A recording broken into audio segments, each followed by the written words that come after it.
Hello guys, आज हम बात करेंगे NCERT class 10 chapter 1 that is real number and exercise number 1.3। इसके पहले हम रियल नंबर के बेसिक के बारे में और एक्सरसाइज 1.1 एक्सरसाइज 1.2 के बारे में हम डिस्कस किया है। लिंक वीडियो के डिस्क्रिप्शन में है, जाके देख लीजिएगा। आज शुरू करेंगे हम exercise 1.3। Prove that root 5 is irrational. उसके बाद 3 + 2 रूट 5 के लिए लिखेंगे। उसके बाद क्या है 1 2 3 तीन प्रॉब्लम है, तो ये हम सॉल्व करेंगे। देखो पहले वाला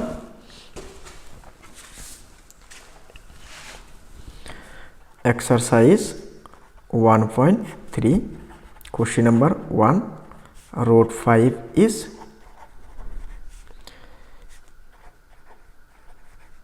इरेशनल। तो पहले हम क्या करेंगे, let root 5 is rational. So rational होने से क्या लिख सकते हैं, therefore root 5 is equal to p/q। हम p/q लिख सकते हैं। सो इसको क्या करेंगे, q क्या हो रहा है, डिवाइड हो रहा है, तो लेफ्ट साइड में आएगा क्या होगा, मल्टीपल हो जाएगा। तो root 5 into q is equal to p। Therefore left side और राइट साइड स्क्वायर करने से क्या होगा, ये स्क्वायर रूट कैंसिल होने से यहाँ पे 5 आएगा और यहाँ पे क्यू स्क्वायर आ जाएगा, यहाँ पे पी स्क्वायर है। अभी देखो 5 के साथ क्यू स्क्वायर का मल्टीपल हो रहा है, तो ये राइट साइड में जाने से क्या होगा, so Q square is equal to P square divided by 5। That means P square में 5 डिवाइड हो रहा है, तो हम इसको ऐसे लिखेंगे, therefore P square is divisible by 5। अभी देखो सपोज 25 में 5 डिवाइड होता है, तो 25 को 5 इसका लिख सकते हैं डिवाइडेड बाई 5। तो ये कितना टाइम जाएगा, 5 टाइम जाएगा, क्योंकि 25 में 5 टाइम जाता है। अगर इस स्क्वायर को हटा देते हैं तो 5 डिवाइडेड बाई 5 कितना टाइम जाएगा, 1 टाइम जाएगा। तो सिमिलरली अगर पी स्क्वायर में 5 डिवाइड होता है तो p में भी 5 डिवाइड होगा। सो देयरफॉर हम लिख सकते हैं p is also divisible by 5। सो देखो p 5 में डिवाइड होता है, हम ये क्यों निकला, इसका निकलने का रीज़न क्या है, यहाँ पे p/q है। p/q क्या है, ये एक फ्रैक्शन है। फ्रैक्शन बोलने से क्या होता है, सपोज 2/3 5/7 9/11 ऐसा होता है। सो ये दोनों का कॉमन डिवीजर, दैट मीन्स 2 में भी डिवाइड होता है और 3 में भी डिवाइड होता है। कौन सा नंबर है, 1 है। 5 और 7 में दोनों में से कौन सा नंबर डिवाइड होता है, सिर्फ 1 डिवाइड होता है। 9 और 11 में भी 1 ही डिवाइड होता है। अगर ऐसा होता कि 20 डिवाइडेड बाई 25, हम इसको क्या लिख सकते हैं, देखो यहाँ पे 1 भी डिवाइड होगा, 4 भी डिवाइड होगा। 4 20 में जाएगा कितना टाइम, 5 टाइम, और 20 नहीं यहाँ पे 5 जाएगा, 5 20 में जाएगा कितना टाइम, 4 टाइम, और 25 में 5 टाइम जाएगा। तो अभी देखो ये 4 में 1 जाता है और 5 में 1 ही जाता है। 1 के अलावा ऐसा कोई नंबर नहीं है जो 4 में डिवाइड होता है, 5 में भी डिवाइड होता है। सो यहाँ पे भी क्या होगा, सिमिलरली 1 ही होगा जो p में और q में दोनों में डिवाइड होता है। लेकिन हमको यहाँ पे 5 मिल गया। अगर q में भी 5 मिलता है तो हमारा एजम्पशन जो था, जब हमने रूट 5 को रैशनल बोल दिया था, ये गलत हो जाएगा। तो अभी देखो let p is equal to 5m, p को 5m मान लिया, तो दोनों साइड में स्क्वायर करने से क्या होगा, p स्क्वायर हो जाएगा और ये 5m होल स्क्वायर हो जाएगा। तो p स्क्वायर का वैल्यू कितना था, 5q स्क्वायर। और यहाँ पे देखो 5 को स्क्वायर करने से क्या आएगा, 25 आएगा, और m को स्क्वायर करने से क्या आएगा, m स्क्वायर आएगा। इसका एक रोल था ऐसा, a into B whole to the power m। ऐसा होने से क्या होता है, ए m a के ऊपर भी आते हैं, ए m b के ऊपर भी आते हैं। That means a to the power m into b to the power m, ऐसा होता है। तो सिमिलरली 5 के ऊपर जाने से क्या होगा, 25 आएगा, और m स्क्वायर के ऊपर आने से m स्क्वायर आएगा। अभी देखो ये 5 क्या हो रहा है, मल्टीपल हो रहा है, तो राइट साइड में जाएगा तो क्या होगा, ये 25 m स्क्वायर डिवाइडेड बाई 5 आ जाएगा। तो यहाँ पे देखो Q square is equal to 5 25 में कितना टाइम जाएगा 5 5 टाइम्स और यहाँ पे एम स्क्वायर आ गया। अभी एम स्क्वायर के साथ 5 का मल्टीपल हो रहा है तो ये लेफ्ट साइड में आने से क्या होगा, क्यू स्क्वायर डिवाइडेड बाई 5 आ जाएगा, यहाँ पे एम स्क्वायर रह जाएगा। तो यहाँ पे देखो क्या हो रहा है, Q square is divisible by क्या हो रहा है, 5 हो रहा है, क्यू स्क्वायर 5 में डिवाइड हो रहा है। तो सिमिलरली हम पी के द्वारा लिख सकते हैं, पी स्क्वायर डिविजिबल बाय 5 होने से क्या होता है, पी भी 5 से डिवाइड होता है। तो सिमिलरली क्यू स्क्वायर 5 से डिवाइड होने से क्या होगा, क्यू भी 5 से डिवाइड हो जाएगा। और फिर देखो यहाँ पे पी में भी 5 डिवाइड होता है और क्यू में भी 5 डिवाइड होता है, लेकिन हमने एज्यूम किया था पी और क्यू के 1 के अलावा ऐसा कोई नंबर नहीं है जो दोनों में से डिवाइड होगा। So therefore our assumption is wrong, so root 5 is irrational. तो इसका मतलब क्या है, रूट 5 इरेशनल है। ठीक है, next question number 2, that is prove that 3 plus 2 root 5 is irrational। 3 plus 2 root 5 क्या है, irrational है। सो फर्स्ट हम एज्यूम कर लेंगे 3 plus 2 root 5 is rational। 3 plus 2 root 5 is rational। So therefore rational होने से क्या लिख सकते हैं हम, 2 root 5 is equal to P by Q.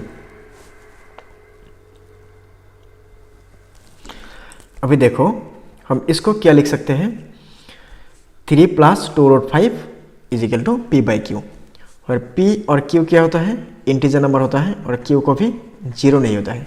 अभी देखो क्यू 0 नहीं होता है, पी 0 होता है, दैट मीन्स ऐसा भी लिख सकते हैं 0/2, 0/5, 0/100, 0/-2, 0/-5, 0/-100, क्योंकि इंटीजर नंबर बोला है। इंटीजर नंबर क्या होता है, 0 होता है, पॉजिटिव होता है और नेगेटिव होता है। तो ये होता है क्या, हमारा इंटीजर नंबर। सो यहाँ पे देखो ये p और q क्या होता है, इंटीजर नंबर हो सकते हैं, लेकिन q को भी 0 नहीं होता है। 0 क्यों नहीं होता है, सपोज हम ऐसे लिख दिया, सपोज 0/2 इजिकल टू कितना आएगा, 0 आएगा। 0/5 इजिकल टू क्या आएगा, 0 आएगा। इसका मतलब क्या है, 0 में हम कोई भी नंबर को डिवाइड कर सकते हैं। 0 का मतलब क्या है, कुछ नहीं है, और डिवाइड का मतलब क्या है, उसको डिवाइड करना है, पार्ट कर देना है। सो सपोज मान लिया एक आदमी के पास 0 एप्पल है, तो उसका 2 बेटा है, तो उसका एक बेटे को कितना एप्पल मिलेगा, 0 एप्पल मिलेगा, क्योंकि उसके पास कोई एप्पल नहीं है। तो अभी देखो p क्या होगा, इंटीजर नंबर होगा, q भी इंटीजर नंबर होगा, लेकिन q का भी 0 नहीं होगा। 0 के अलावा बाकी सब होगा, पॉजिटिव भी होगा, नेगेटिव भी हो सकता है। अभी देखो इसको हम क्या लिख सकते हैं, 2 root 5 is equal to P by Q. यहाँ पे 3 क्या है, पॉजिटिव है, तो राइट साइड में जाएगा क्या होगा, नेगेटिव आ जाएगा। अभी देखो यहाँ पे 2 root 5 इसको रहने दो। यहाँ पे ये 3 का मतलब क्या है, 3 के नीचे एक 1 है और इसके नीचे क्या है, q है। ये दोनों का एलसीएम लेना होगा। एलसीएम लेने के लिए एक शॉर्टकट मेथड है कि यहाँ पे q लिखो, यहाँ पे मल्टीपल दे दो, यहाँ पे 1 है 1 लिख दो, और यहाँ पे p के साथ ये वाला मल्टीपल करो, दैट मीन्स 1। यहाँ पे नेगेटिव है तो नेगेटिव लिख दो, यहाँ पे कितना है, 3 है, 3 के साथ ये वाला पार्ट को मल्टीपल कर दो, दैट इज q है। सो अभी देखो यहाँ पे 2 root 5 रह गया, q इंटू 1, q के साथ 1 मल्टीपल करने से क्या होगा, q आएगा, p के साथ 1 मल्टीपल करने से p आएगा, -3 के साथ q मल्टीपल करने से थ्राइस q आएगा। अभी देखो 2 यहाँ पे क्या हो रहा है, मल्टीपल हो रहा है, तो राइट साइड में जाएगा क्या होगा, डिवाइड हो जाएगा। तो root 5 इजिकल टू क्या आएगा, p minus thrice q divided by twice q आ जाएगा। और फिर देखो यहाँ पे p और q क्या था, रैशनल नंबर था। अगर p और q रैशनल नंबर होने से क्या होगा, ये वाला पार्ट क्या होगा, रैशनल हो जाएगा। So since p and q is rational, therefore p minus thrice q by twice Q is rational. अभी देखो ये वाला पार्ट और ये वाला पार्ट सेम है, तो ये रैशनल होने से क्या होगा, रूट 5 भी रैशनल हो जाएगा। Therefore root 5 is also rational. But अभी हमने प्रूव किया है रूट 5 इज इरेशनल। तो रूट 5 क्या है, इरेशनल है। तो हम इसको क्या करेंगे, but root 5 is irrational. Root 5 is irrational. Therefore root 5 irrational होने से क्या होगा, ये वाला पार्ट भी इरेशनल हो जाएगा। ये वाला पार्ट कहाँ से आया था, ये वाला पार्ट से आया था।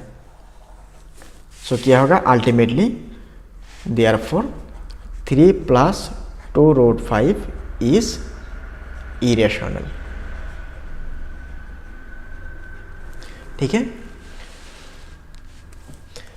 अगर स्क्रीनशॉट लेना चाहते हो तो स्क्रीनशॉट ले लो। 1/√2। So let 1/√2 is rational। मान लिया 1/√2 रैशनल है। तो रैशनल होने से क्या होगा, therefore 1/√2 is equal to p/q।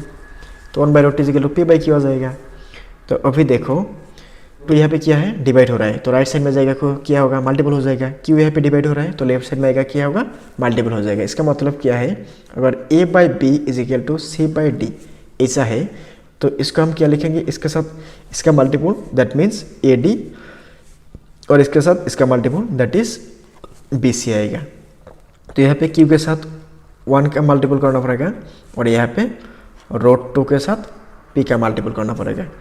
तो अभी देखो 1 के साथ q का मल्टीपल करने से q आएगा, p के साथ √2 क्या हो रहा है, मल्टीपल हो रहा है। तो ये लेफ्ट साइड में आने से क्या होगा, डिवाइड हो जाएगा, इज इक्वल टू √2। ओके, अभी देखो दिस इज p। सो अभी देखो फिर p और q क्या था, ये p और q क्या था, इंटीजर था, और q 0 नहीं था। तो ये वाला पार्ट भी क्या हो गया, रैशनल हो गया। Therefore q/p is rational.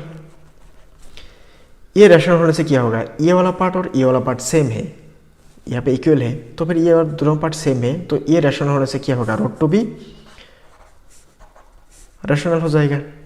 लेकिन प्रूफ किया है √2 इरेशनल है, बट √2 इज इरेशनल। हमने √2 को इरेशनल प्रूफ किया था। तो अभी देखो √2 अगर इरेशनल होता है, √2 कहाँ से आया था, ये वाला पार्ट से आया था, तो हम डायरेक्ट लिख देंगे देयरफॉर 1/√2 इज इरेशनल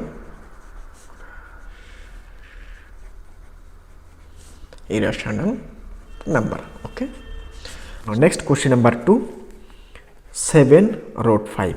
अभी देखो 7√5 को हम क्या लिख सकते हैं, तो 7√5 को हम p/q लिखेंगे, p/q लिख दिया। अभी देखो √5 यहाँ पे रह गया, यहाँ पे 7 क्या हो रहा है, मल्टीपल हो रहा है, तो राइट साइड में जाने से क्या होगा, डिवाइड हो जाएगा, p/q इंटू यहाँ पे क्या आएगा, 7 आएगा, तो 7q हो जाएगा। तो अभी देखो तो ये वाला पार्ट क्या हो गया, रैशनल हो गया, क्योंकि यहाँ पे p और q क्या था, ये इंटीजर नंबर था, और q को भी क्या 0 नहीं था।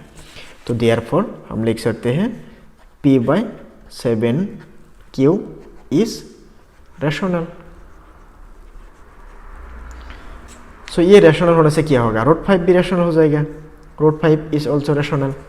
लेकिन हम √5 को इरेशनल प्रूफ किया था, so therefore but √5 is irrational. √5 क्या है, इरेशनल है। देयरफॉर √5 कहाँ से आया था, ये वाला पार्ट था 7, √5 इज ऑल्सो इरेशनल। तो 7/5 क्या हुआ है, एक इरेशनल नंबर है। ओके, नेक्स्ट क्वेश्चन नंबर 3 क्या है, यहाँ पे 6 + √2 है। अभी देखो 6 + √2 को हम क्या लिखेंगे, p/q लिखेंगे। p और q क्या था, इंटीजर था, और q को भी 0 नहीं था। तो हम इसको क्या लिख सकते हैं, रूट 2 यहाँ पे रह गया, यहाँ पे देखो 6 क्या है, पॉजिटिव है, तो राइट साइड में जाएगा क्या होगा, p/q माइनस 6 आ जाएगा। और भी देखो 6 मीन्स क्या है, इसका नीचे एक 1 है। हमेशा याद रखना अगर ऐसा कोई नंबर होता है, सपोज 6 + 1/2, इसको हम प्लस करना है, तो इसका नीचे एक 1 है, इसको हम एज्यूम कर लेना है। तो इसका नीचे एक 1 है, इसको हम अभी अप्लाई करना पड़ेगा। तो हमेशा याद रखना इसके नीचे एक 1 होता है और इसके नीचे 2 है, तो ये 1 और ये 2 का क्या निकलना पड़ेगा, एलसीएम निकलना पड़ेगा, तभी हम इसका कैलकुलेशन कर पाएंगे। ऐसा लिखने से रॉन्ग हो जाएगा, 6 + 1 / 2 = 7/2, ऐसा लिखने से क्या होगा, ये रॉन्ग हो जाएगा। सिमिलरली यहाँ पे माइनस होने से क्या होगा, सेम ही आएगा, इसका नीचे 1 आएगा। लेकिन हम अगर इसको ऐसे लिखते हैं 6 × 1/2, तो अभी क्या आएगा, यहाँ पे ऊपर में 6 × 1 आ जाएगा, /2 आएगा, तो 6 × 1 6 आएगा, /2 = 3 आएगा इसका रिजल्ट। लेकिन प्लस और माइनस होने से क्या निकलना पड़ेगा, हमेशा एलसीएम निकलना पड़ेगा जब क्या होगा, फ्रैक्शन होगा। तो यहाँ पे फ्रैक्शन है p/q और यहाँ पे एक नंबर था 6, तो 6 का नीचे एक 1 है, इसका मतलब क्या है, 1 मीन्स 6 का नीचे एक 1 भी है, 6 के साथ एक 1 मल्टीपल हो रहा है और 6 का पावर भी एक 1 है। देखो 1 के साथ 6 मल्टीपल करने से क्या आएगा, 6 आएगा। 6⁻1 मीन्स व्हाट, 6 एक बार, 6 का नीचे एक आने से क्या होगा, 6 में 1 डिवाइड होता है कितना time, 1 time, that mean 6 time. अभी देखो इसको √2 = p/q माइनस 6/1। इसके पहले हम क्वेश्चन नंबर 2 को ऐसे ही सॉल्व किया था।